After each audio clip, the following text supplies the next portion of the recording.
Parce que planter des jeunes arbres, ça ne compensera jamais le fait de couper un arbre centenaire. 3 fois plus, 7 fois plus, 70 fois plus, ce sont les différences qui ont été mesurées entre un gros arbre, 100 cm de diamètre environ, et un petit arbre de 10 cm de diamètre environ. En effet, un gros arbre capte 3 fois plus de CO2 qu'un petit, il héberge 7 fois plus de biodiversité en moyenne, et vis-à-vis des polluants gazeux atmosphériques, il élimine définitivement 70 fois plus de polluants qu'un petit arbre. Tout est dit, je crois, dans ces chiffres.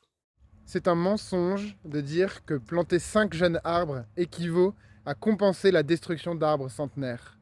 Figurez-vous qu'on n'a pas besoin de technologie pour stocker du carbone. Les arbres, les prairies, notre agriculture, nos haies permettent de stocker du carbone grâce à la photosynthèse. Pour lutter contre le changement climatique, pour récupérer ce carbone que nous avons émis, il est très important de préserver nos arbres.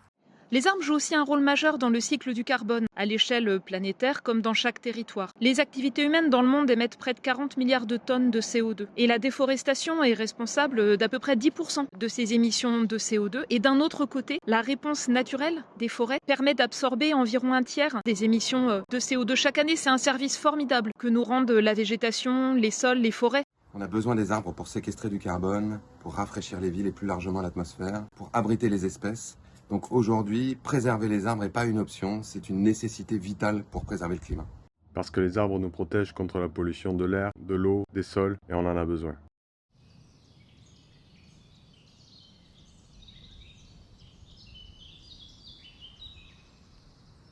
Parce que replanter des forêts artificielles en monoculture ne remplacera jamais une forêt plurielle. Préserver les arbres en ville, en particulier les arbres adultes et matures, est devenu plus qu'essentiel, à la fois pour lutter contre les effets aggravants du changement climatique, pour préserver et reconquérir la biodiversité, mais aussi pour préserver la santé physique et psychique de nos concitoyens.